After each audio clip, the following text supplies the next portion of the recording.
বছর ধরেই বিভিন্ন ধরনের সমাজ কল্যাণমূলক কাজের মাধ্যমে মানব সেবা করে চলেছে পাথুরিয়াঘাটা পাঁচের পল্লী দুর্গোৎসব কমিটি। ১ জানুয়ারি সর্বভারতীয় তৃণমূল কংগ্রেসের প্রতিষ্ঠা দিবস। সেই উপলক্ষে একগুচ্ছ সামাজিক কর্মসূচি গ্রহণ করে ২৪ নম্বর ওয়ার্ড তৃণমূল কংগ্রেস কমিটি। ২৮ পেরিয়ে তৃণমূল কংগ্রেসের ২৯তম প্রতিষ্ঠা দিবস। সেই উপলক্ষে তৃণমূল সুপ্রিমো মমতা বন্দ্যোপাধ্যায়ের নির্দেশ অনুসারে এলাকার প্রিয় পৌরমাতা ইলোরা সাহার উদ্যোগে দলের প্রতিষ্ঠা দিবস পালিত হলো একাধিক কর্মসূচি নিয়ে। এই দিন সকালে দলীয় পতাকা উত্তোলনের মাধ্যমে দিনটির শুভ সূচনা হয়। পাশাপাশি এলাকার প্রান্তিক মানুষের মধ্যে কম্বল উপহার হিসেবে তুলে দেওয়া হয়। এই দিন অঞ্চলের প্রবীণ নাগরিক ও দলীয় কর্মীদের সংবর্ধনা প্রদান করেন পৌরমাতা ইলোরা সাহা।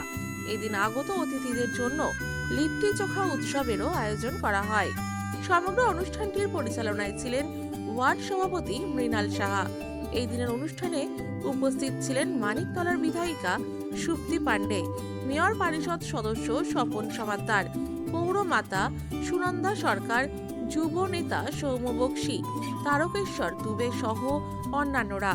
এই দিন মনজ্ঞ সঙ্গীতানুষ্ঠানের মধ্যে দিয়ে অনুষ্ঠানটির পরিসমাপ্তি ঘটে। লিট্টি চোখার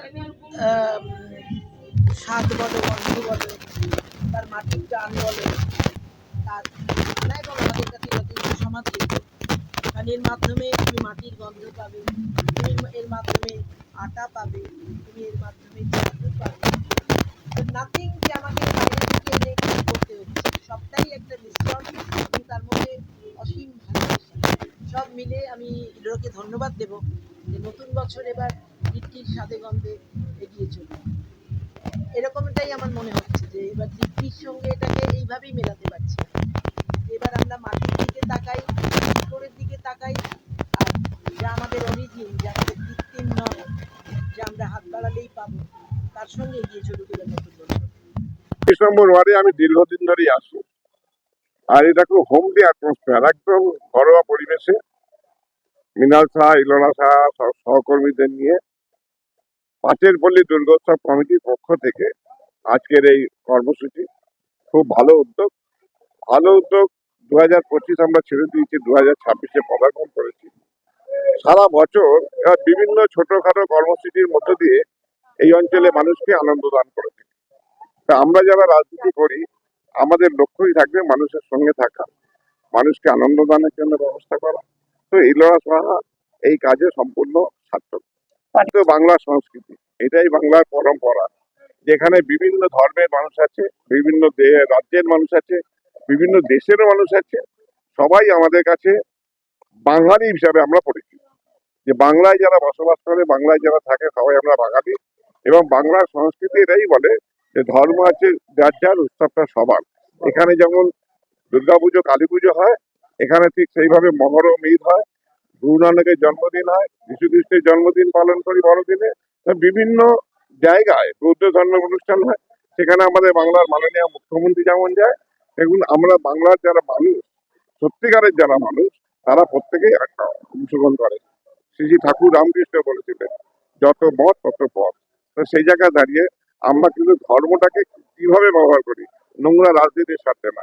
ধর্মটা লোকে ধারণ করে, ধর্মটা লোকে আনন্দের জন্য, সৎ পথে থাকার জন্য, উন্নয়নের জন্য, একটা একাগ্রতা, একতা, এটার জন্য কিন্তু ধর্ম কিন্তু বিভাজন শেখায় না। এখন কতিপয় কিছু রাজনীতির ব্যক্তিত্ব আছে যারা নোংরা রাজনীতি করে, যারা সমাজকে কলুষিত করে, তারা ধর্ম নিয়ে রাজনীতি করে, ধুলায় লঙ্ঘিত করছে। এটা তার সম্পূর্ণ, আমি তার প্রতিবাদ করছি। প্রথমেই সবাইকে জানাই 2026-এর অনেক অনেক শুভেচ্ছা, অভিনন্দন, ভালোবাসা। 2026 সবার খুব মঙ্গলময় হোক, সবার জীবনে সাফল্য আসুক, সবাই ভালো থাকুন, সুস্থ থাকুন, এই কামনা করি। আর রাজনীতির দিক থেকে যদি বলা হয়, 2026 আমাদের সামনে আবার একটা লড়াই, বিধানসভা নির্বাচন। যেভাবে বিজেপি গদি মিডিয়া দিয়ে, SIR এর জুজু দেখিয়ে, ইডি CBI এর ভয় দেখিয়ে আমাদের তৃণমূল সরকারকে, পশ্চিমবঙ্গকে ছোট করছে, এবং শুধু এইসব এজেন্সি দিয়ে নয়, আমাদের যারা মনীষী তাদের নামকে বিকৃত করে যেভাবে বাংলার সংস্কৃতিকে হেয় করছে, তাকে ধিক্কার জানানো, এবং তার জবাব মানুষ ব্যালটে দেবে। বাংলার মানুষ শিক্ষিত, বুদ্ধিমান, রাজনৈতিক মনস্ক। তাই বাংলার মানুষকে বোকা বানানো সহজ নয়। আগামী দিনে শুধু সময়ের অপেক্ষা, মমতা ব্যানার্জি আবার বাংলার মুখ্যমন্ত্রী হচ্ছেন। মাটি মানুষ সরকার চতুর্থবারের জন্য বাংলার মসনদ গ্রহণ করবে। এটা শুধু সময়ের অপেক্ষা। কোনো বাধা, কোনো বিপত্তি থামিয়ে রাখতে পারবে না। আর আমরা তৃণমূল কংগ্রেসের একনিষ্ঠ কর্মী, আমাদের নেত্রীর আসনকে সর্বোচ্চ জায়গায় পৌঁছে দিতে, নেত্রীর সিংহাসন, নেত্রীর মুখ্যমন্ত্রিত্ব বজায় রাখার জন্য যা করণীয়, দলীয় নেতৃত্ব মেনে, দলীয় নির্দেশ মেনে মাঠে ময়দানে সবসময় আছি। জয় বাংলা, মাটি মানুষ জিন্দাবাদ, মমতা ব্যানার্জি জিন্দাবাদ, অভিষেক ব্যানার্জি জিন্দাবাদ। অবশ্যই জমজমাট।